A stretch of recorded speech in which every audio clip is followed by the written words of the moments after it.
Well, I think the day of naming is such an important milestone in which to reflect on the journey that has finally reached this point. I mean, I'm enormously proud as a naval officer to have been part of this journey and part of this project. It's a reflection of a massive effort by an astonishingly large number of people. In the service, of course, the Navy and the Air Force, but also civil servants, industrialists, ship designers, technologists, all of whom have taken us on this 20-year journey.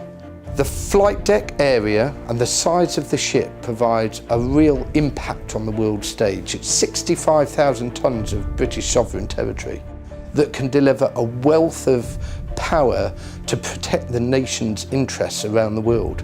HMS Queen Elizabeth will be the centrepiece of Defence's joint approach to warfare.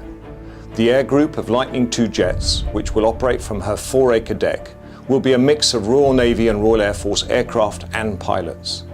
These 5th-generation jets are Premier League. They are not so much a step change as a revolutionary leap in capability. The ship's company is no bigger than it is on a CVS, but we've got 3 times the real estate. The automation, the remote sensing, the remote viewing, all of these systems now are designed to make this a much more efficient ship for people to operate in. Technology is more advanced than it was in previous years, so we're able to exploit that technology to make this ship much more effective. The ship does that by lifts, by these automated magazines, by a really clever, highly mechanised weapon handling system for prepping weapons for the aircraft.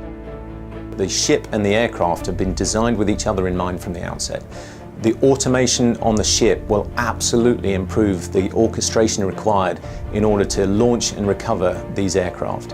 And whether it's taking off using the enormous power of that engine and afterburner, or even a short takeoff, which is amazing to watch, it's a fantastic capability. With the convergence of technologies in F-35, the range of sensors, the weaponry, the inbuilt stealth technology, and the ability to be able to downlink real-time information to a Queen Elizabeth class carrier or to land-based facilities puts UK defence at the leading edge of technology into the future.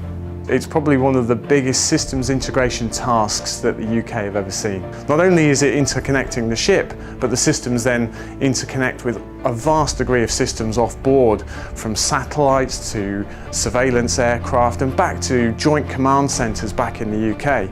As well as military flexibility, HMS Queen Elizabeth and her embarked forces provide political and diplomatic choice. In disaster relief operations, she can be placed close in to offer help in rebuilding shattered lives. In times of crisis and tension, she can offer a visible, coercive presence or position out of sight, a flexible means of escalating or de-escalating as the national or international will dictates. These carriers are not just fast jet aircraft carriers. They have the ability to carry large numbers of helicopters, including the Royal Air Force's Chinook. And with those aircraft alongside the Army's Apache, we will have the ability to mount raids far into enemy territory anywhere in the world. The Army Air Corps are very much excited about operating from the new carriers, both in terms of our Lynx Wildcat and also the helicopter dry flyer, which is the Apache. These carriers will allow us to strike with the Apache further inland with bigger munitions load, greater fuel, bigger reach, and thus we can protect the nation's interests far better. HMS Queen Elizabeth is also serving as a turbocharger for deeper international partnership. Already, Royal Navy and Royal Air Force personnel are being trained in carrier skills in the United States, and our personnel are also serving within the French Carrier Strike Group. It's laying strong foundations with our key strategic partners as we look to share responsibilities in the years which lie ahead. I think there's an absolute paradigm shift in what defence is able to do with this ship. We've seen what we can do with our current ships, a ship 3 times the size, with the firepower that we can deploy and the humanitarian support we can offer. It's a legacy for the Royal Navy. She'll have new radars throughout her life, new computer systems.